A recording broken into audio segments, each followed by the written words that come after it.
There are some songs that I teach every couple of years or so in my music room, depending on my mood and the group of students that I have. But then there are also other songs that are pure magic that I do every year. And Classic Key is one of those songs. Hi, my name is Erin, and I'm a K-5 elementary music teacher in Northern Indiana, and I'm also the teacher author behind From Do Re Mi to You. In this video, I'm going to go through my entire teaching process of Classic Key, how I scaffold the lesson to review rhythm and introduce Ray to my students, and how I teach the game and incorporate xylophones into the lesson. Just a heads up, I'm going to go through my entire teaching process. I'm going to show you some of the slides that I use, but if you would like to snag those for yourself, I've got the link down below. So without further ado, this is how I teach Classic Key. So if you don't know the song Classic Key, this is one of the shortest, simplest songs that you can teach your students. It's literally 4 lines and 13 different words. And it goes like this. I have lost the closet key in my lady's garden. I have lost the closet key in my lady's garden. And if you're feeling extra adventurous, you can also teach the second verse. I have found the closet key in my lady's garden. I have found the closet key in my lady's garden. Because the song is so short, I don't need to teach this by row and go line by line. So instead, what I do is I put the lyrics up on the board, and my students notice that lines 1 and 2 look the same as 3 and 4. And I say, yes, they do. Let me sing it for you. And then I want you to tell me, do they sound the same? And the answer is no, because garden is different. The first time goes garden, it goes up. The second time, garden, it goes down. So by then, the students can sing it with me after me modeling it once or twice. So we'll sing through it, and then we focus on the beat. And I like to start with iconic notation, in this case, using keys as the steady beat. So sometimes we'll pad the steady beat, sometimes we'll track it up on the board. And then I switch to a slide that shows the rhythm, again, using iconic notation, using keys as the quarter note and flowers as the paired eighth notes. Now, I always review steady beat versus rhythm with a chant in my room. I'll go steady beat, the heartbeat of the music, and rhythm, the long and short sounds, or no sounds at all. So we do that just to practice and reinforce the difference between beat and rhythm. And then I have the students go line by line and figure out the rhythm of my song. Now this song just uses quarter notes and paired eighth notes. My students have already learned half notes, so this is a really simple song for them to analyze with rhythm. And that's all I do on day 1. So the next time that I see my students, we start to get into some new material and we introduce our new note, Ray. So I always start with reviewing pitch as the high or low sounds. And I, again, use a chant like I do for beat and rhythm. Pitch, the high and low sounds. And then when they see the music, this time, the rhythm icons show the contour of the melody, showing if it's high, medium, and low. So we translate the high, medium, and low to our head, shoulders, and waist. And then we sing through the slides. I have lost the closet key in my lady's garden. I have lost the closet key in my lady's garden. Now, my students, they know this drill. They understand that this really translates to solfege. And at this point, my second graders, they know do, mi, so, and la. So I show them the solfege minus our new note, and they discover that this song is do-based. It's not so-based. And if do is the low note and mi is the high note, there's something missing in the middle. We'll transfer that to solfege like this. Do, do, mi, mi, do, do, mi, do, do, mi, mi, mi, do, do, mi, mi, do, do, mi, do, do, mi, mi, do. Now, I have have solfege hand posters in my classroom. My students know where they are, they recognize the hand signs, and immediately I'm gonna have kids looking at those posters, and it's pretty easy to figure out if do is the low note and mi is the high note. In this case, re is our new note. So I'll show them how to do re. I like to say that mi is our tabletop, re, we break that tabletop in half, like Aslan in The Lion, the Witch, and the Wardrobe. And then we'll sing it again with our new note. Do, do, mi, mi, do, do, mi, do, do, mi, mi, re, mi, do, do, mi, mi, do, do, mi, do, do, mi, mi, re, do. Now, I think introducing solfege and where it lives on the staff is kind of tricky because solfege moves around where note names don't. So I always show them two potential places where re can live. It can live on a line or it can live on a space.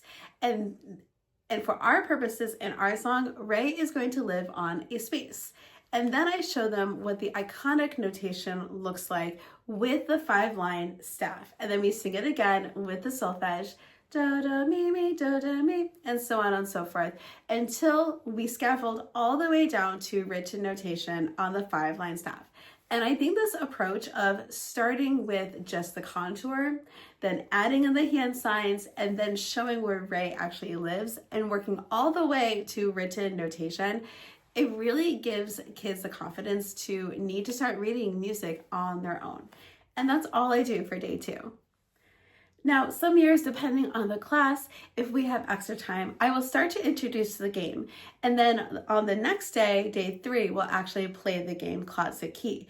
Now, there are a lot of different versions of this game. And again, you can choose the version that works best for your classroom size and the students that you have. But here are some of my favorite ways to play Classic Key. Number 1, you take a key. I have a couple of keys in my classroom that I have no idea where they go to.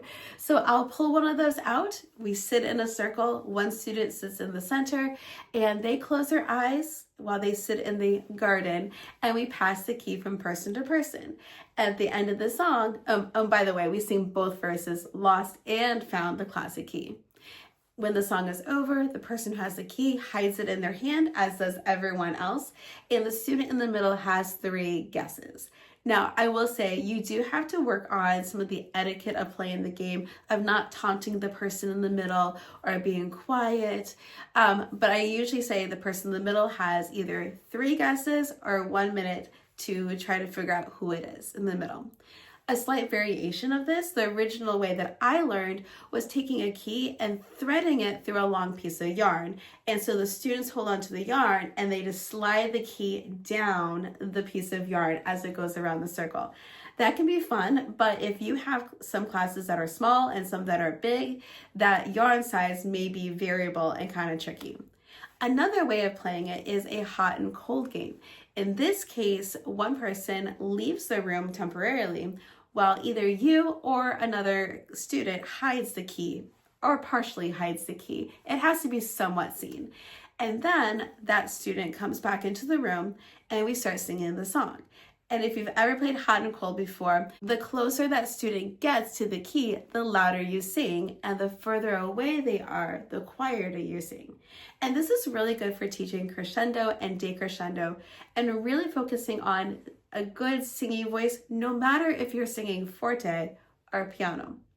So there are other ways of playing the games, but these are the 2 main ways that I have played. And again, it just depends on the group of students that I have. Another way that you can extend the song is by adding xylophones. Now, for me, one of my goals for my 2nd graders every year is for them to be able to confidently play 2-part Orff arrangements as a class. And this is a great way of taking a song that you're already working on and teaching another concept with it. So for this case, as we learn the song, I will often teach some body percussion beyond clapping the rhythm. So for this example, for the song, I will do ta, ta, ta, ta, ta, ta. And we would be patting our legs, but you can't see my legs here. So we would sing it like this. I have lost the closet key in my lady's garden. I have lost the closet key in my lady's garden. Now it's a chordal bordoon, but it's not every beat. We rest on beat 4, which for some kids is really tricky, especially because they're singing a different rhythm than what they're padding. So this is really good practice for them. Once they can do that, then maybe the next day I incorporate a second body percussion part like this: garden, or flower key, or ta-dee-ta. And we'll sing it like this: I have lost the closet key in my lady's garden. I have lost the closet key in my lady's garden. Once the class can do both of those parts together on body percussion, then we can go over to the xylophones and transfer that to the barred instruments. Now, I have the song written in the key of G, so that means their left hand, and I'm doing this backwards like I'm used to because I teach everything, me personally, backwards so they can be my mirror. G is in the left hand, and then little d is in the right hand. And we don't play in the key of G all that much, so this is pretty new for my second graders. And I'll play a chordal bardoon like this: ta, ta, ta, ta, ta, ta. And then that second part, the flower key, or ta-dee-ta, ends up being on D, D, D. And we try to put those two parts together. We'll have everyone practice the bardoon first, and then practice the second ostinato part, and then I will have students decide, how should we split this up? Should we try low versus high, middles versus woods? And we try as many different experiments until we can settle on a way that we like to do it. It's one thing to present and teach Ray, but you're not really done teaching it. After you've taught Ray, you need to practice it. And honestly, there's no such thing as too much practice. So once your students have learned the song, identified Ray, played the game, added xylophones, let's assess and keep practicing. So for me, I will always do at least 1 or 2 worksheets where I could have a paper record of how students are understanding the song and the new concept of Ray. And sometimes we'll just do this as a one-off activity. Other times it may be a part of our center's rotation. Beyond assessment, I think it's really good to keep practicing the concepts. For me, I always do a quick melodic practice in the beginning of every week. I see my students twice a week. So day 1 is always a quick melodic practice. Day 2 is always a quick rhythm practice. Now, I will often use videos from Music Play, which are really good and helpful, but when I'm introducing a brand new concept, I like to control the pace and not just use a video. So I made my own set of flashcards like this up here, where I can either do it with the solfege built in or without the solfege built in, and I can control the pace. Beyond that, my students love games. And so anytime I can gamify anything is a win in my books. So I also created a digital solfege game where students have to answer questions correctly so they can peek behind the flowers, and only one of the flowers has a key behind it. So this is a really fun game where they get to practice their knowledge of Ray, listen to melodies, think about the song and which melody matches the song. And it's been really fun and helpful for my students. So all in all, Closet Key has quickly become a favorite in my second grade classroom. And I've outlined my entire teaching process, and hopefully it was really helpful for you. But if you want to make your teaching really easy and your planning really simple, I have all my lesson plans and slides and assessments and games and flashcards down below, either separately or in one convenient bundle for you. So I hope this was helpful. Don't forget to like and subscribe, and happy musicking.